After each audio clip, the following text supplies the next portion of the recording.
Olá, sejam todos bem-vindos ao nosso podcast da semana. Esse episódio que a gente fica ansiosa de chegar à quinta-feira para encontrar todos vocês aqui.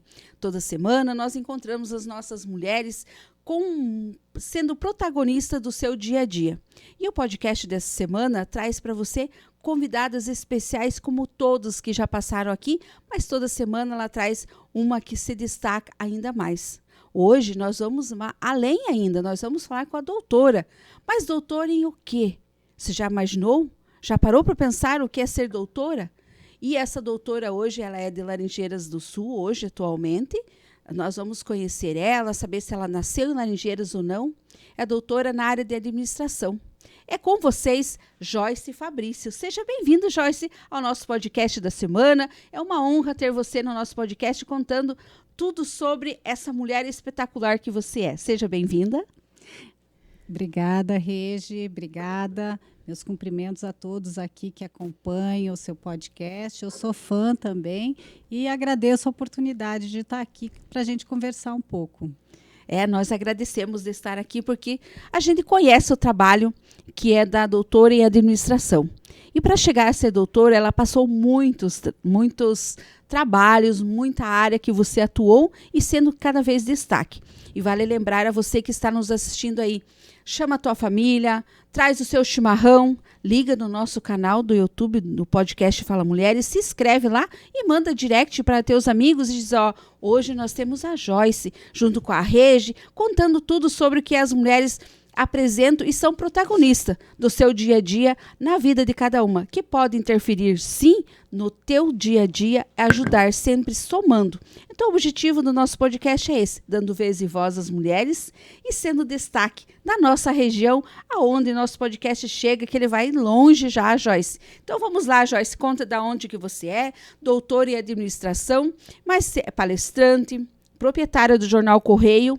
Então esses são os detalhes só que eu resumi o seu portfólio que você me mandou sobre quem é Joyce Fabrício. Mas nada melhor do que ouvir de você. Quem que é filha, nasceu aonde, né, da tua família, porque atrás dessa mulher, protagonista do seu dia a dia, tem uma mulher que é uma mãe, uma esposa, uma filha e uma empreendedora também, Joyce. Os microfones é todo seu e vamos hoje desfrutar dessa história linda que temos para conhecer da empresária de Laranjeiras do Sul.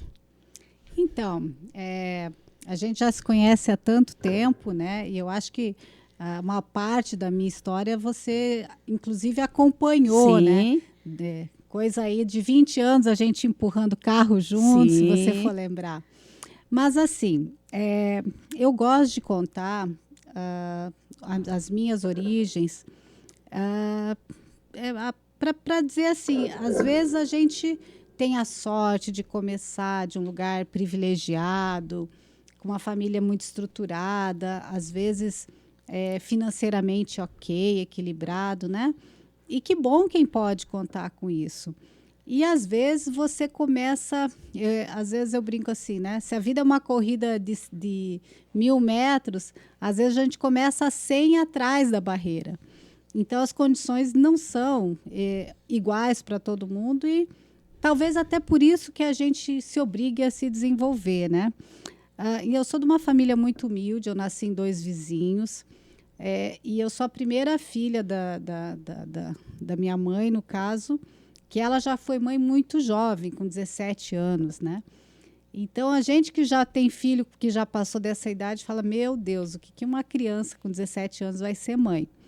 Então, começou assim, né, engravidou meio sem querer e tal, e aí foi morar junto com meu pai, aí teve o 2º, 3º, 4º, 5º filho, então nós somos em 5 lá em casa, e assim, condições muito precárias, né? A gente morava em 2 vizinhos nessa época e passamos assim várias cidades, né? Morava 6 meses num lugar, 1 ano em outro. Cheguei em Cascavel aí por volta devia ter 5 para 6 anos. E esse começo, então eu queria muito estudar, queria muito porque já fiz 6, fiz 7 e a situação era tão difícil, Regi, que não tinha escola no meu bairro. Você vê que Cascavel é uma cidade grande, mas nós estamos falando aí de 80, 79, por aí, né? Eu sou de 74. Então, nos anos 80, 82, eu tinha ali 6, 7 anos. Não tinha escola. Primeiro, 7 anos não fui estudar. 8 anos não tinha escola, não fui estudar. Então, eu já ia fazer 9 e era analfabeta, entendeu? E aí isso para mim foi bastante impactante, assim, porque era, vamos dizer, uma ansiedade que eu tinha. Eu via minhas coleguinhas indo para a escola e não tinha vaga na escola. Então, quando eu consegui ir com 9 para 10 anos, eu agarrei essa oportunidade e talvez Freud explica, né? Talvez por isso que eu fui parar até no doutorado, porque não quis nunca mais parar de estudar, assim, sabe? E a escola, eu acho que a causa assim, da gente defender tanto a educação é que a escola realmente foi o diferencial na minha vida, em todos os sentidos. Então, desde cedo eu comecei a tirar notas muito boas, eu gostava realmente de estudar. E para quem ia para a escola sem material escolar, porque a minha mãe disse assim, vai para a escola, sem um caderno, sem um lápis, literalmente. Aí chegou na escola, professora, a minha mãe disse que vocês iam dar para a gente aí da Fundepar um lápis, uma caneta, sei lá. Aí foram na secretaria, trouxeram para mim. Aí a professora falou assim, então, só que amanhã você traz uma bolsa para guardar esse material, né? E aí, quando cheguei em casa, falei, mãe, a professora disse que tem que levar uma bolsa, né? Aí a gente foi na vizinha emprestar um pacote de arroz de 5 quilos para ser a minha bolsa. Então, era uma realidade assim que eu sei que muitas meninas no interior desse Brasilzão ainda estão passando, sabe? Mas, assim, isso criou uma dificuldade, então eu não tinha o tênis bonitinho, eu não tinha... Você é contemporânea minha, você lembra que o nosso sonho era aqueles estojos de 48 lápis de cor, aqueles estojos, assim. E eu olhava assim, puxa, nunca tive. Mas aí o que aconteceu? Numa prova, no segundo, terceiro mês, eu tirei uma nota boa. E aí todo mundo olhou para mim. Eu virei gente naquele ambiente assim, né? Então, o fato de ser uma boa aluna foi uma compensação desse mundo que eu vivia, que me sentia meio excluída, né? Já era maior do que os outros alunos, porque estava com quase 10 anos e tal. Mas isso foi, assim, a minha infância. Com 14 anos, aí eu já fui trabalhar. Outra coisa que eu acho, assim, que vale muito a pena a gente refletir da 5ª para a 6ª série, que a gente chamava de série na época, uma professora chegou e falou assim, agora todo mundo vai ler nessa escola. Na minha turma de português, todo mundo tem que ler. E para quem não tinha arroz e feijão em casa, livro, você imagina, né? Mãe, a professora disse que agora a gente precisa comprar um livro. Não tem dinheiro. Falei, mãe, eu vou reprovar se eu não tiver um livro. E aí foi. A minha mãe foi uns 90 dias até poder comprar um livro para mim. Talvez você tenha lido o livro da série Vagalume, vai lembrar daqueles livros. Quem é da minha idade, aí na casa dos 50, leu muito série Vagalume. Então, até a minha mãe comprar um livro para mim, que eu nunca vou esquecer, que era O Escaravelho do Diabo, assim, escolhi um título misterioso, né? A minha amiga tinha comprado Zezinho, dono da Porquinha Preta. Então, ela leu, me emprestou e deu tempo de eu ler até chegar o meu, né? A gente ter dinheiro ali para conseguir comprar o tal do livro. Mas, assim, mudou a minha vida, sabe, Regi? Porque eu nunca mais parei de ler. Nunca mais deixei, assim... tinha uma propaganda nos anos 90 que era assim, quem lê, viaja, né? E, literalmente, quem lê, viaja. Viaja, é verdade. Então, todo aquele mundo da imaginação, das referências, da fantasia, eu passei a ser uma devoradora de livros, mas coisa assim de ler 5, 7 livros por mês, sabe? Então, esse foi o começo da minha vida. E depois disso, com 14 anos, já fui trabalhar, já estive... comecei como balconista de padaria também, porque na vida nada é muito fácil, né? Então, trabalhei nessa padaria, trabalhei como instrutora de voleibol, trabalhei como secretária e, com 18 anos, entrei no mundo da comunicação, né? Então, é um pouquinho assim, e nessa época eu entrei na comunicação e em pouco tempo entrei na área comercial da comunicação. E aí, tendo esse conhecimento de um português muito bom por causa da leitura, e aí despertando esse conhecimento da área comercial, foi muito legal porque, tipo, eu ganhava 2 salários, em 2 anos eu ganhava 10 salários. Então, nossa, aquela pessoa assim que andava a pé, não tinha o que fazer muito, até de repente pude ir lá ajudar a minha família. A gente já tinha uma casa, mas daí pude colocar móveis, colocar um sofá melhor, um fogão melhor, né? E você sabe, a nossa geração, tudo que a gente ganhava, metade ia para casa, não era que nem hoje. Não ficava, né, com a gente, né? Mas foi esse o meu começo, que eu falo assim que mas o bacana, assim, foi difícil? Foi. Mas criança não precisa de dinheiro. Na acepção mais estrita da palavra, eu tive uma infância super divertida, porque eu tinha 3 irmãos, né? O meu 4º irmão já nasceu quando eu já tinha 15, né? Mas os 3 menores a gente criou junto. Então, era pular corda, pular tábua, brincar de casinha, brincar de esconde-esconde, brincar de pular elástico, né? Então, eu falo assim que, quando foi a geração das minhas filhas, e que a gente já tinha uma condição financeira muito melhor, talvez elas não se divertiram tanto quanto eu, sabe assim? As nossas crianças hoje não se divertem, né? Elas ficam, a tecnologia está aí, ficam hoje no celular e muitos nem conhecem essas brincadeiras de antigamente, né? Não. E que foi muito bom.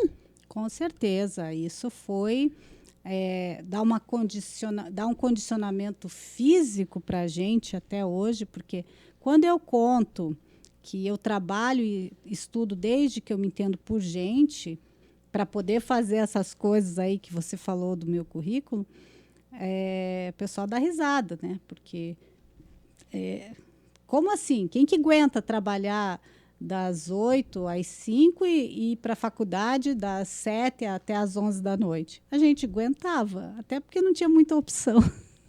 Mas foi um bom tempo, foi um tempo muito divertido.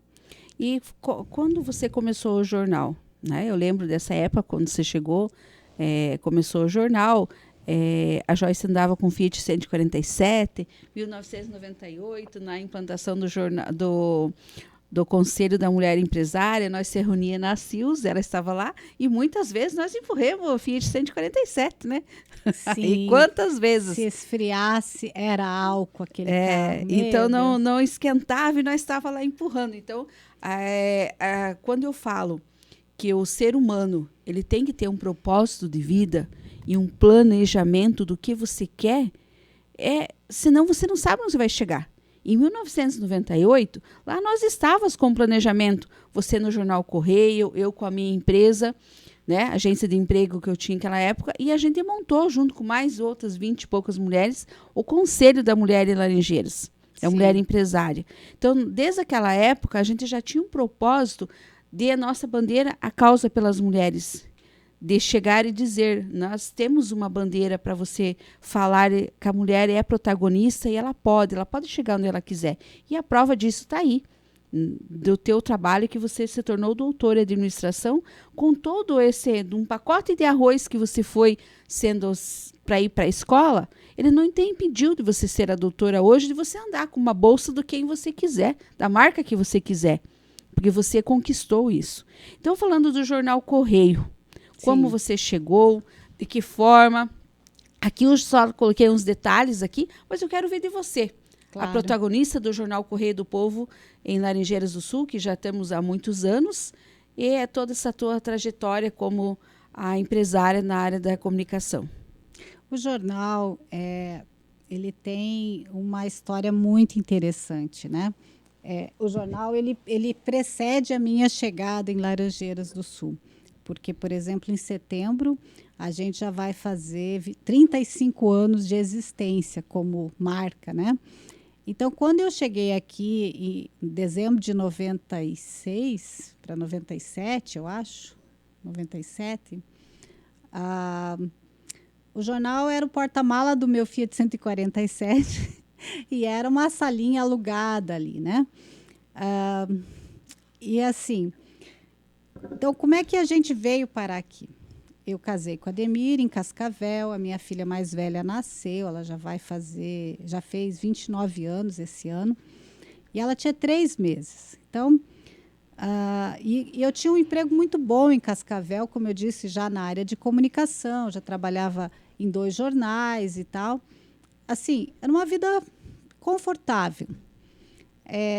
Aí o Ademir falou para mim, olha, eu vou e volto, né? Que quando a gente conta assim que ele saía segunda-feira de Cascavel, aí ele parava em Guaraniaçu, parava em Diamante, em Nova Laranjeiras, em Cantagalo, em Virmonde, em cada município desses fazendo apontamentos, colhendo as notícias.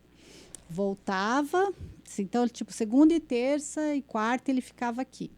Aí ele voltava na terça ou na quarta, escrevia o jornal, diagramava o jornal, rodava, na sexta ele vinha distribuir.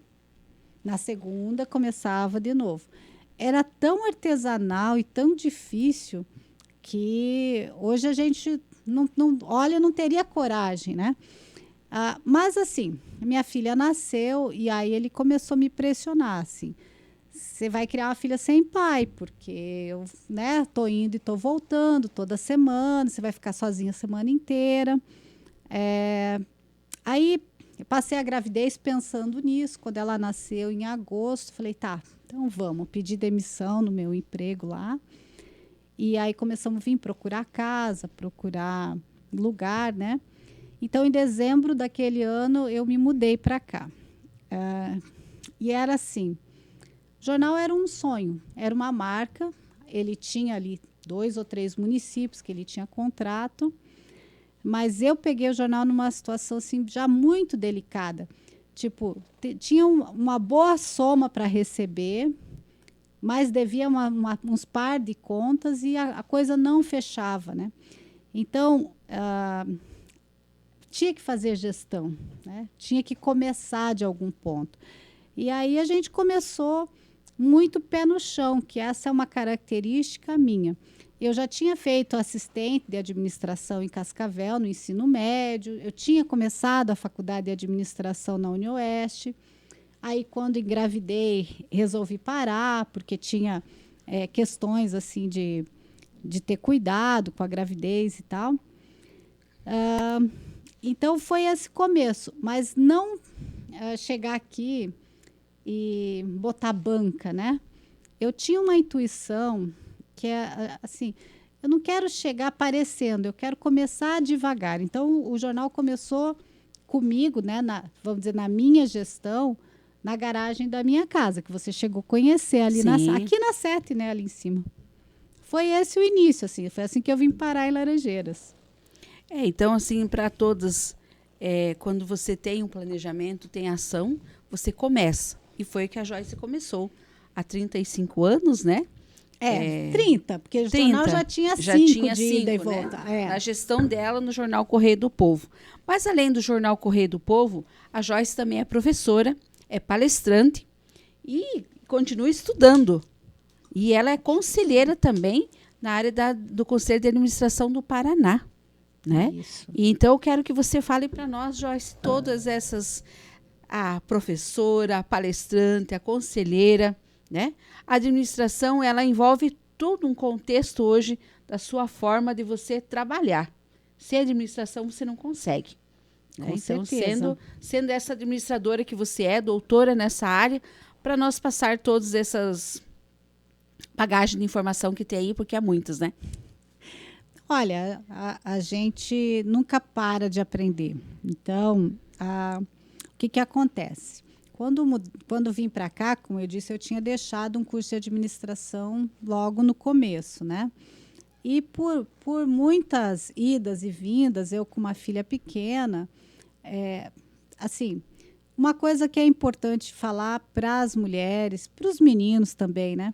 Eu tinha entrado em Cascavel, na UniOeste, no curso mais difícil que tinha na universidade, porque não tinha medicina, não tinha odonto naquela época em Cascavel, né? Estou falando de 94.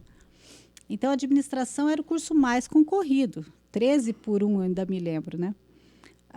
E entrei, aí um amigo meu, que talvez não era tão amigo assim, falou, ai, nossa, porque, tipo assim, eu era aluna de escola pública, Regia, eu fiz o vestibular para ver como é que era, nunca imaginei que eu ia passar. Passei, em 17º lugar. Aí um amigo meu, nossa, vamos comemorar e tal. E esse amigo meu falou assim, mas isso é empolgação que passa. Eu já passei em 3 faculdades, começo e paro. Você vai ver como os professores são ruins, como o ambiente lá é complicado. Pois eu introjectei isso na cabeça, passei. 6 meses depois, eu tinha gastrite e eu saía do trabalho e ia para a faculdade sem comer, claro, né? 8 da noite eu estava virando de dor, tinha que ir embora. Aí a pessoa tem aquela ideia de Jerico, assim, aqueles 2 minutos que vão deixar a sua vida mais complexa depois. Vou parar um semestre. Por quê? Né? Tô cansada. A pessoa tem 21 anos e está cansada, né? Ano que vem eu volto, né? Já nunca parei de estudar e tal. Bom, parei um semestre. No outro, eu perdi a data de fazer a matrícula. No outro, eu estava grávida. Então, não tinha como voltar para a faculdade. No outro, eu estava em Laranjeiras do Sul. E aí, eu fiz um acordo com o meu sócio, né? Então, eu não posso... Aí, como é que você vai ser dona de um jornal numa cidade sem ter nível superior? Fica esquisito, né? A gente lida com muitas pessoas, assim... Precisa ter um conhecimento. Aí falei, Ademir, você vai... Quando ela tinha 1 ano, 2, 3... O Ademir demorou para despertar para isso. No 3º ano, eu falei, bom, você não vai, vou eu. Então, comecei a faculdade e, assim, é muito difícil. Então, eu parei com 21 e só consegui voltar com 28, sabe? Assim, o percentual de gente que volta a estudar depois de ter começado é menos de 20%. Então, assim, eu falo para as minhas e falo para quem eu conheço, não para. Se você parar, Difícil a retomada voltar. é muito difícil. Mas a gente precisava. Então, voltei. Eu fiz 4 anos de administração lá em Palmas, porque era a única faculdade que se adequava naquela rotina que a gente tinha de trabalhar 3 semanas, ficar 1 na faculdade, voltar. E terminei o curso como aluna graduada, laureada, que eles chamam do curso. Eu fui a primeira aluna da minha turma. Então, ganhei uma especialização. Terminei de dar aula em agosto, a minha formatura foi em março, e em agosto eu recebi um convite, porque eles foram pedir uma recomendação na faculdade para os professores, enfim, né? E os professores me indicaram para dar aula aqui em Quedas, no caso, na FAC. Então, assim, como diz você, as primeiras aulas, comparada com hoje, a gente sofria, né? O aluno sofria também. Mas, assim, eu me encontro muito dando aula. Então, eu nunca tive ajuda de custo para dar aula em Quedas do Iguaçu. Quando somava a despesa e a receita que sobrava no final do mês, era uma diferença que não era nem muito significativa. Mas a minha cabeça conseguia desligar, porque eu tinha um grande desafio de transformar um jornal numa cidade pequena em alguma coisa que a gente se orgulhasse. Então, tinha dias que, se fosse pensar, né? E eu falo isso porque toda empresária sabe bem o que eu estou falando. Aquele dia que você não quer sair da cama, que você, se pudesse, entrava embaixo da cama. Porque é tanto problema para resolver que a gente fica, às vezes, paralisada. Mas eu ia dar aula, eu desligava, né? Passava 4 horas. E é um fato assim de você precisar estar o tempo inteiro se reciclando, aprendendo para poder dar aula. Então, quando isso foi 2004, 2003, em 2009 eu senti necessidade, meus colegas iam para o mestrado, iam para o doutorado, o nível da faculdade começa a subir. Então, fui fazer uma seleção. E a primeira, assim, não sei se eu já contei esse fato, mas é importante, assim. A gente precisa tomar muito cuidado, inclusive com o meio acadêmico, né? Porque eu tinha um professor de Cascavel ainda, que era meu ídolo, assim. O cara manjava muito de economia, de marketing. E na primeira seleção, que eu ia tentar uma seleção para o mestrado, esse professor, eu encontrei ele num evento de administração, que eu já era delegada do CRA aqui na cidade. Aí eu falei, professor, eu estava pensando em fazer mestrado, queria saber se o senhor me indica na tal instituição, algum professor, alguma linha de pesquisa, né? Regi, ele pegou a chave do quarto dele, colocou no balcão, assim, na mesa do hall do hotel, e falou assim, sei lá, 815. Hã? 815. Você me visita hoje lá que eu já te coloco na instituição tal, no mestrado, você não precisa nem fazer prova. Cara, eu conto isso hoje porque durante muitos anos isso foi uma dor muito grande para mim, sabe? Então, você vai elaborando isso na terapia, vai elaborando isso na tese do doutorado. Porque, assim, eu não tive reação. E quantas vezes a gente é assediada nesse nível e fala assim, puxa, será que a culpa é minha? Será que eu dei alguma abertura? Será que a roupa que eu tô? Aonde isso... Mas, assim, a vítima nunca pode ser a culpada do negócio, sim, sabe? E aí, confesso para você, durante um ano, eu fiquei com uma baixa estima intelectual. Porque por mais que primeiro, eu não virei a mão na cara dele, que era o que ele merecia. Ele falou e eu fiquei assim, ele levantou e saiu, né? Mas eu dizia, será que eu preciso disso para entrar no mestrado? Depois, não vou entrar em detalhes, porque anos depois estourou esse escândalo aí na comunidade acadêmica, sabe? Mas, enfim, não fui fazer o mestrado nessa instituição. E daí, no ano seguinte, fui tentar a seleção na UEM, em Maringá. Veja, eu tinha uma filha de 3 anos, a minha caçula. E aí, na banca, né? Joyce, por que você quer fazer mestrado? Não, porque eu acho que eu preciso evoluir o meu conhecimento. Mas qual vai ser a tua dedicação? Dentro do possível, porque eu tenho uma filha de 3 anos, tenho uma empresa para tocar, eu dou aula, né? E ainda assim eu passei. E tive uma orientadora, assim, muito exigente, muito rígida, mas maravilhosa, assim, do quanto eu pude aprender com ela. E o mais importante, resgatar essa autoestima de que a mulher não precisa se submeter a qualquer tipo de situação para provar que ela é capaz, porque a gente é capaz. Sim. Então, o mestrado foi lá na UEM, em Maringá. E, assim, a gente que mora numa cidade pequena tem muita dificuldade para estudar, né? Então, a estrada entre Laranjeiras, Marquinho, Palmital, Pitanga, Campo Mourão, Maringá, eu conheço até as pedras da rua, porque eu ia e voltava dirigindo sozinha, não tinha ônibus, não tinha muita estrutura, e muitas vezes eu fui e voltei no mesmo dia, depois quando eu só tinha orientação.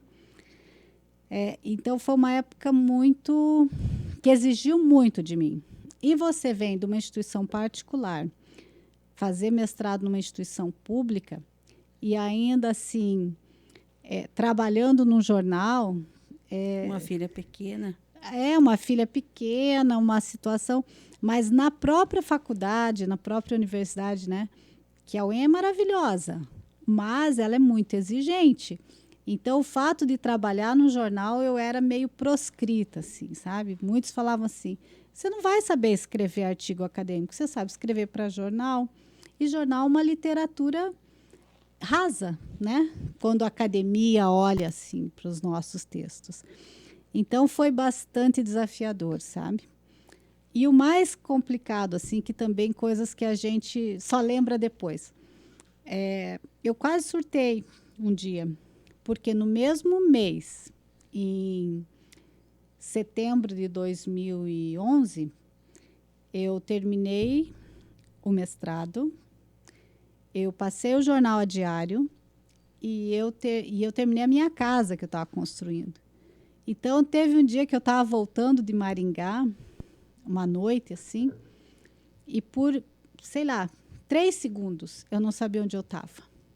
Aquele esgotamento que que a gente estava conversando antes de começar o programa, né? Eu não sabia. E aí eu comecei a suar frio, né? Isso, tipo 11h30 da noite. Não sabia se eu já tinha passado aquela curva que depois de Palmital que você vira para Laranjeiras.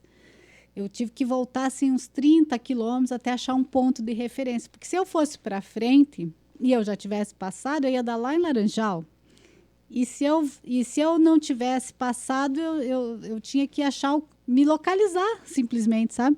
Não tinha GPS na época, né? Então, foi um momento ali que eu falei, não, eu preciso, como é que diz, você desacelerar, porque não vai ter, a pessoa vai enlouquecer.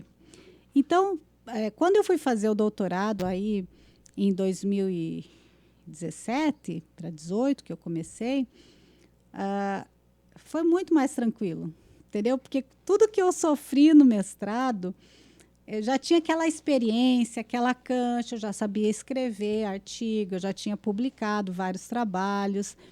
E Curitiba, para nós, é mais tranquilo. Então, muitas vezes eu podia ir de ônibus, voltar. Falo assim que o meu doutorado perto do mestrado foi um passeio, sabe? Mas peguei a pandemia. Então, a pandemia também tirou muito o foco da gente, de todos Sim. nós, né? E assim, o meu doutorado foi pago. Eu tinha um convite para fazer mestrado na UEM. Só tinha uma pequena exigência, dedicação exclusiva. E aí não tem como, né? Quem Sim. paga nossas contas. Não, como que você ia se dedicar, né? Não tinha. Então, resolvi passei numa seleção também bem bacana em Curitiba, na Universidade Positivo. E aí, lá também tive um orientador que foi, assim, quase que um irmão para mim, sabe? O professor Viseu me pegou pela mão, porque, Regiane, eu não sabia, mas eu ainda era machista. Em muitos aspectos, eu não via diferença de tratamento entre homens e mulheres. Porque, afinal, no mundo que eu milito, que você também milita há tantos anos, a gente não pede licença para homens, mas a gente está sempre convivendo com mais homens do que mulheres na política, no mundo comercial, né? Enfim. E aí ele foi aos poucos me falando assim, se você, por exemplo, batesse o carro, você está ali com um colaborador seu, você deu uma ordem, você tem funcionário? Sim, tem, vários homens, todos me respeitam, tudo bem. Se você batesse no carro dele, 3 quilômetros depois da empresa, e ele não visse que era você, mas visse que era uma mulher, ele ia descer e te tratar como? Mas depois ele viu que é você. Você percebe que tem diferença? Então, em qualquer... Daí, as literaturas, as vários artigos e livros que eu precisei ler para escrever a minha tese, que foi sobre a violência contra a mulher empreendedora, e mais ainda as entrevistas, fizeram com que eu acordasse mais ainda para esse mundo. Não só da igualdade de oportunidades, mas de denunciar a quanto violência às vezes você está exposta, não só uma questão de renda, uma questão de periferia, mas na minha tese eu coloco o seguinte,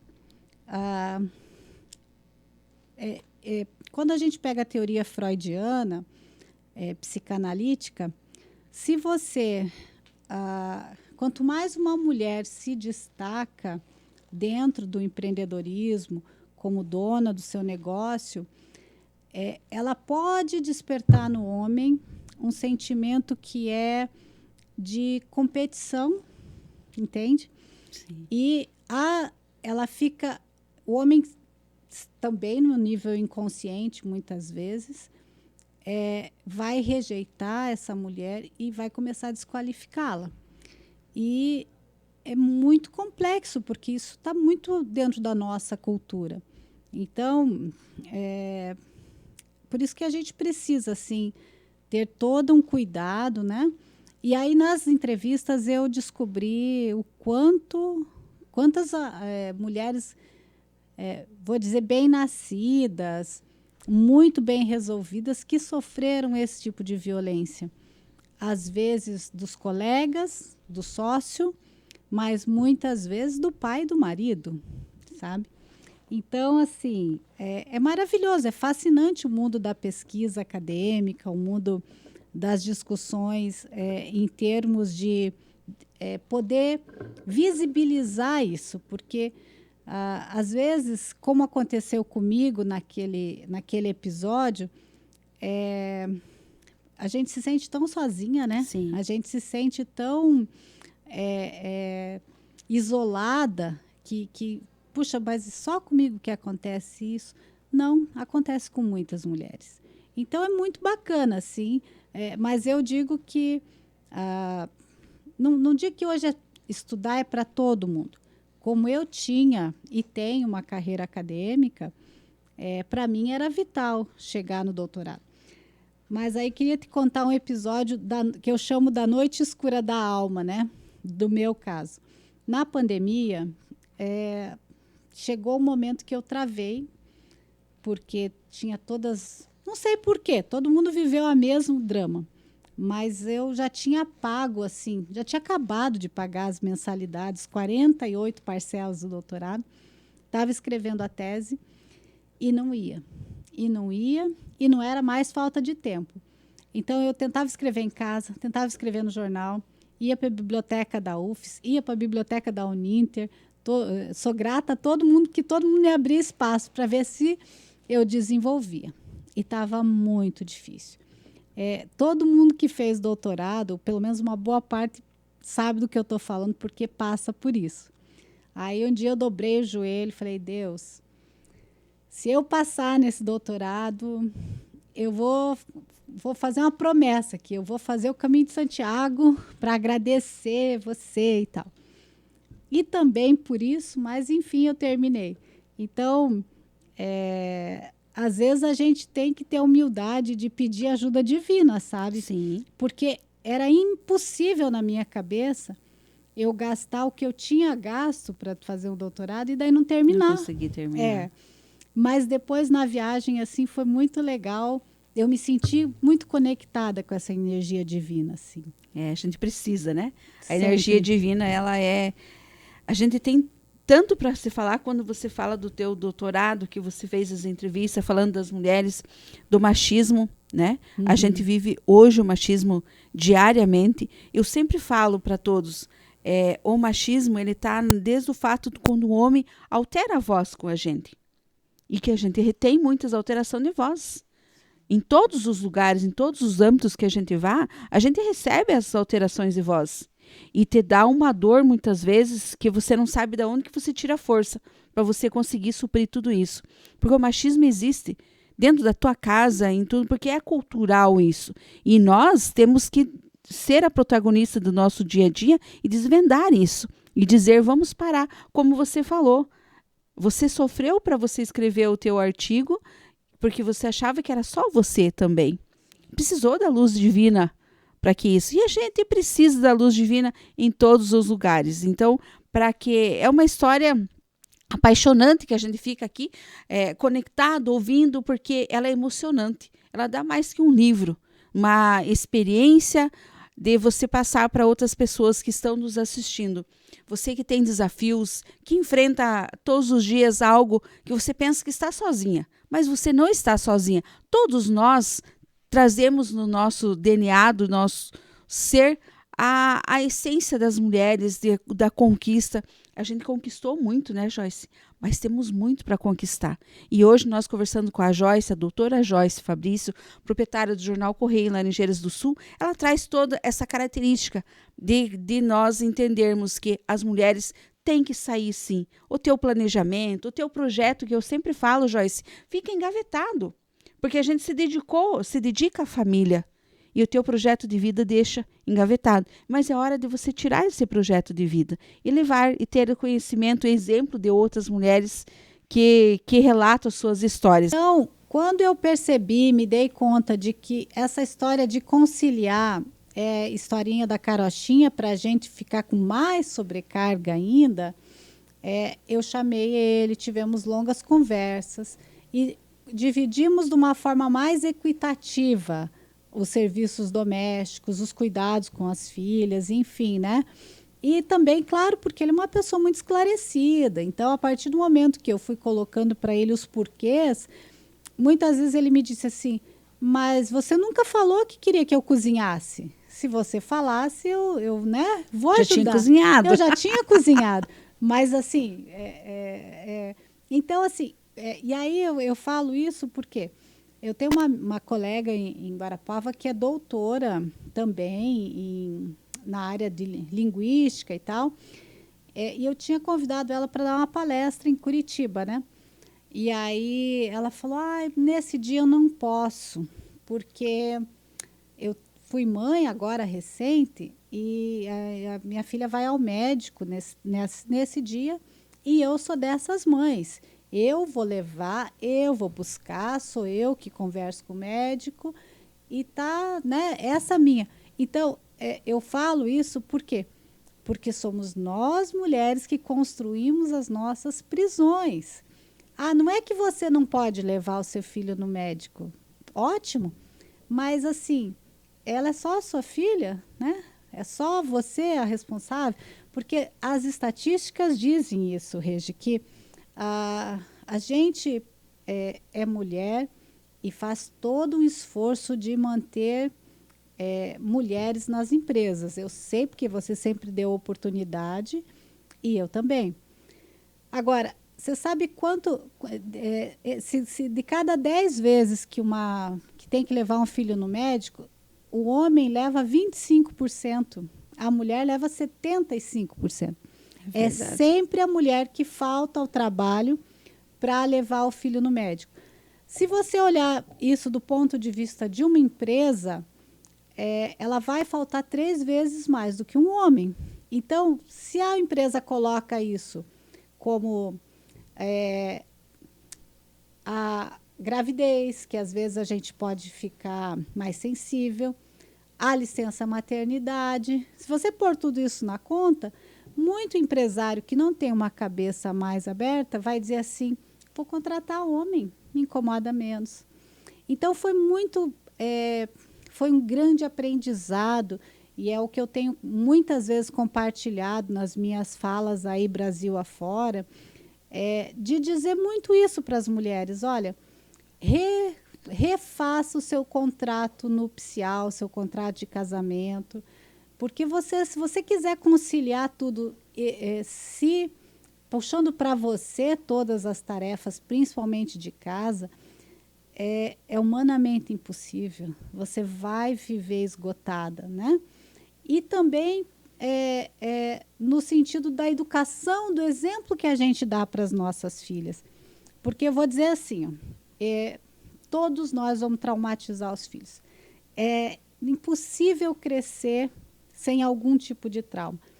Mas, por exemplo, as minhas, às vezes, elas podem achar, já teve fases assim, né? Nossa, mãe, você trabalha demais, você está sempre correndo, você está sempre... assim, a gente sabe que é pelo nosso bem, mas eu queria, às vezes, você mais perto. Aí eu tenho uma prima que nunca trabalhou fora, que optou, né? O marido também tinha condições de ficar sendo dona de casa. E aí os filhos dela falam, nossa, mãe, você aí não tem assunto para conversar com a gente, você só fica dentro dessa casa, você ficou parada no tempo, você é retrógrada. Ó, aí, assim, as minhas filhas falam, olha, nossa, a tua prima lá que dá toda a atenção para os filhos. E os filhos da minha prima falam, olha a Joyce, que, né, vai estudar, vai trabalhar, vai ser alguém. Nunca vai estar bom, entendeu? E também, né, não precisamos ser extremistas como nós duas, que uma só ficou em casa e outra quase nunca ficou em casa. Mas eu acho que, de toda forma, esse aprendizado, primeiro, de rediscutir os papéis, né, sem feminismos aqui. Eu não gosto dos ismos em nada. Mas rediscutir os papéis numa boa, porque você é um ser humano, eu também sou um ser humano. Você tem seus sonhos, eu tenho os meus. Então, eu quero te apoiar naquilo que eu puder e quero contar com o seu apoio. Para mim, o casamento ele tangencia muito por esse tipo de acordo, sabe? Muito mais do que estereótipos assim da menininha que tem, né? A casinha para brincar. E a outra questão que eu acho fundamental quando a gente olha esse mundo mais moderno é como é que nós, mulheres, tratamos as outras mulheres. Porque se a gente não tiver consciência e transformar numa competição, seja por beleza, seja por cultura, seja no financeiro, seja em tantas áreas, aí a gente é a nossa pior inimiga, sabe? Porque em muitas situações na minha vida, eu não tive problema com homens, mas eu tive problema com essa, talvez até pode ser dito assim, inveja branca, não sei se isso existe, de assim, eu vou chegar para atender um cliente, mas não, mas como assim a senhora vai falar com o meu marido? Eu vou falar com o seu marido porque, tipo, ou eu sou jornalista, ou eu estou fazendo, né? E por acaso é o seu marido que é a minha fonte aqui. É muito desagradável, né? E sem contar assim, né? Você sabe que eu estou no segundo casamento. Então, do primeiro para o segundo, naquela época, né, vamos voltar aí ano 2000, 2002, a gente tratava muito mal uma mulher separada, sabe? Uma mulher separada de 30 anos também, né? Que tem mais esse agravante. Então, eu tive muitas situações aqui em Laranjeiras, assim, de pessoas que hoje até são minhas conhecidas, né? De virar a cara, porque você é um perigo para a sociedade, você separada com 30 anos, assim, né? Vai olhar para o meu alecrim dourado e vai me tomar essa pintura. Então, eu brinco que eu importei um marido, né? Mas então, quando aconteceu com outras pessoas, porque isso tudo a gente sofre em silêncio. Acho que você Sim. mesmo, muito do que eu estou te falando hoje é novidade para você. Mas quando aconteceu com algumas conhecidas, assim, eu fui uma pessoa que pegou o telefone e liguei e disse, amiga, fiquei sabendo que você se separou, quero dizer que eu estou aqui, se você quiser ir tomar um café, se você quiser ir bater um papo e tal, né? Conte comigo, porque comigo ninguém fez isso. Eu pensava assim, olha, se continuar desse jeito, eu vou embora da cidade, porque era assim, muito constrangedora a forma como trata uma mulher separada, né, nessa idade. Então, assim, a minha luta, e eu sei que a tua luta também, é no sentido de trazer consciência dessas questões.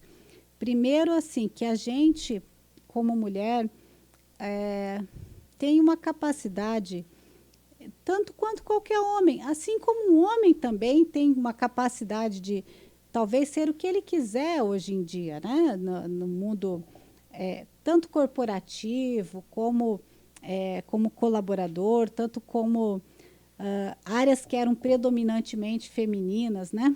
Mas você sabe onde que está o machismo? Se tem uma mulher que trabalha com comida, ela é cozinheira.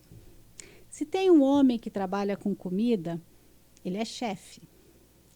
Se tem uma mulher que mexe com roupa, que costura, que faz, né? Normalmente ela é costureira. O homem é estilista. Então, quando você vai estudando a fundo nas próprias palavras e às vezes nossas também, a gente reproduz o machismo, né? Um dia eu estava aqui, eu acho que foi aqui em Laranjeiras, no fórum, e estava assim, bem-vindo ao fórum. Aí eu até comentei com a escrivã, com a Oli, falei, eu não me sinto incluída, porque linguagem inclui ou exclui. Se você falar bem-vindo, você não está incluindo as mulheres. E em quantos lugares você vai ver, tem um portal que acabou de sair aqui na região da Cantu, que vai estar no singular. E não vai, então não te inclui. Se tiver no plural, você está incluída. Eu não sou também desse tipo, da corrente do todes, né? De mudar o português para você ter uma linguagem inclusiva. Eu acho que nossa língua ela é tão bonita e tão rica que ela dá conta, sim. E quando a gente começa a discutir o todes, às vezes a gente deixa de discutir questões que são ainda muito mais essenciais para as mulheres e para a humanidade. Então, eu não estou desmerecendo, mas eu acho que a prioridade, como diz você, no meu propósito, é oportunidades, né? As mulheres ainda são menos de 15% na política. Você que teve a coragem de passar por um processo de escrutínio eleitoral pode falar disso muito melhor do que eu. Eu só sei na teoria, mas a teoria ela é assustadora, assim, do que uma mulher que se propõe a enfrentar a vida pública, a disputar uma eleição, ela tem que passar, porque ela primeiro não vai ter um grande apoio dos partidos, segundo, ela vai ser julgada pela aparência, terceiro, como você falou antes, muitas vezes ela vai ter que falar mais alto numa sala para poder incutir no mundo das ideias. E aí, como é que nós vamos evoluir se quem está tomando as decisões nos espaços de poder não está nesse corpo, nunca menstruou, não sabe como é que é ter nunca amamentou uma criança? Então, precisamos que as mulheres ajudem a escolher as políticas públicas, porque elas vivem, são, inclusive, maioria da população. Sim. E quando a gente fala do mundo executivo, é menos ainda. 10% das mulheres hoje no Brasil, a última estatística que eu vi, podem se dizer CEO de grandes empresas aí, que estão listadas na Bolsa de Valores. Nos conselhos de administração, que é essa formação que eu falei para você que eu estou fazendo agora, é 3%.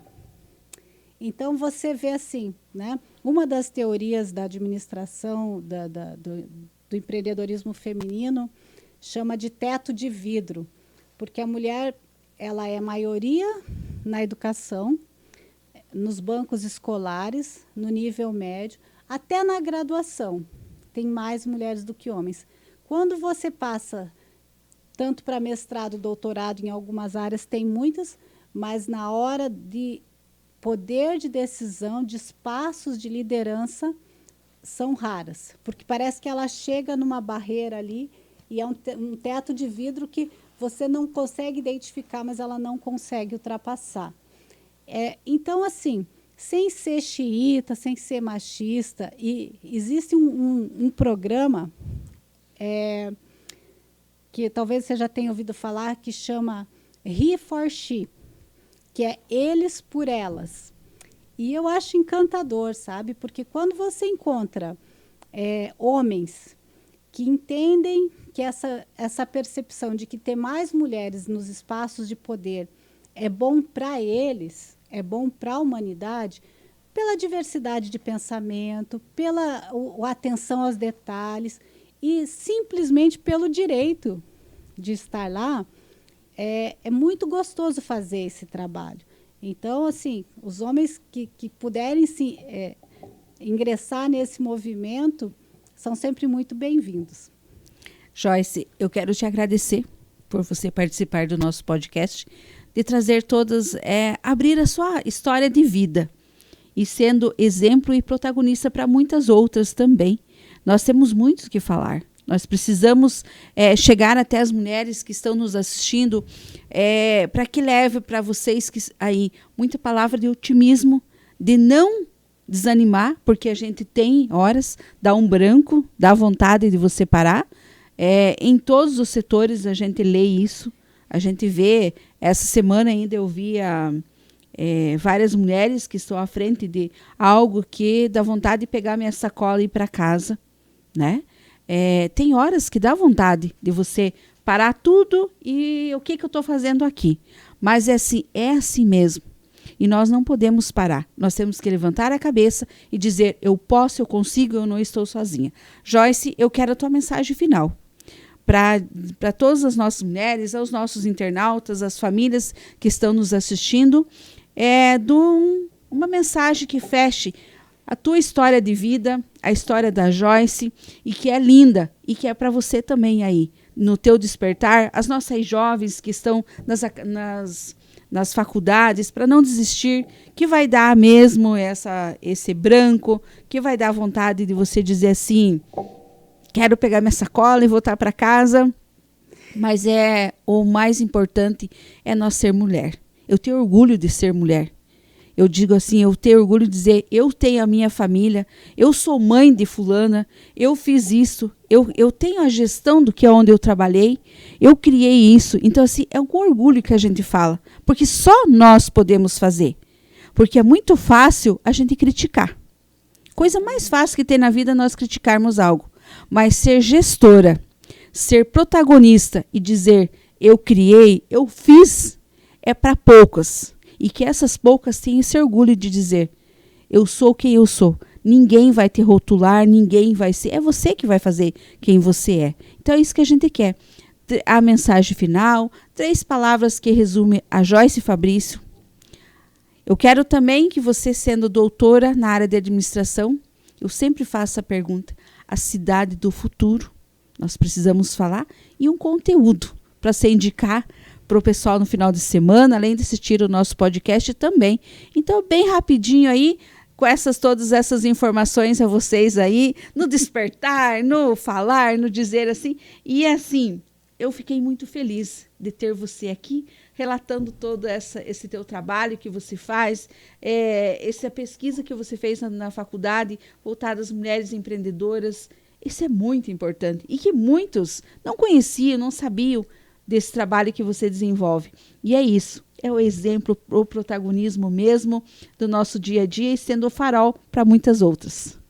Nossa, quanta responsabilidade que ela me deu, né? Bom, a cidade do futuro, Regiane, eu acho que isso é um tema muito caro para todos nós, né? E eu acho que a gente pensa muito nas smart cities, né? que a gente possa ter as cidades inteligentes, elas serão cidades conectadas com soluções para todas as para o problema do lixo, para o problema do trânsito, enfim, né? Domingo eu fui caminhar, até estava brincando com meu marido, eu acho que todo político devia andar a pé nas suas cidades, porque muda muito a cabeça quando você vai vendo todas as dificuldades, os espaços onde pode ser feita muita coisa. Como dica, bom, me pegou de surpresa, né? Mas eu sou uma pessoa apaixonada por cultura. Então, assim, um filme que eu indico, que eu acho que todo mundo devia assistir, é Um Sonho de Liberdade, com Morgan Freeman, com alguns atores, assim, que a história é encantadora e eu não vou dar spoiler, tem que assistir. Há muitos livros hoje falando do empreendedorismo, do empoderamento feminino, mas um bacana é o da Shimananda Ngozi, que é um livrinho assim de, sei lá, 50 páginas. E eu vou trazer para você uma hora dessas para você mostrar aqui no podcast o quanto é simples de educar as pessoas para ir mudando esse machismo estrutural que a gente tem na sociedade. E como últimas palavras, eu vou arriscar um poema, porque o que eu gosto eu colo na minha parede, eu gosto de me nutrir com coisas positivas, porque, como você falou, para dar pancada tem o mundo inteiro, mas quando a gente... se a gente não se autoalimentar de coisas positivas, a gente não pode esperar que venha isso de fora, né? Então, eu gosto muito do Fernando Pessoa, e ele tem um verso que diz assim: se queres ser grande, sê inteiro. Põe quanto és no mínimo que fazes. Sê todo em cada coisa. Assim, a lua em cada lago brilha, porque alta vive. Obrigada. Obrigada, gratidão. Gratidão a você que ficou com nós nesse podcast, desse episódio dessa semana, e dizer que você é muito importante e que você não está sozinha. A gente se emociona com nossos programas porque a gente está falando de vida, de emoção. E nós, mulheres, temos esse dom e a capacidade de levar a todos muita emoção. O objetivo sempre de ser você mesmo. Um abraço, espero você no próximo episódio. Se Deus quiser, fica com Deus.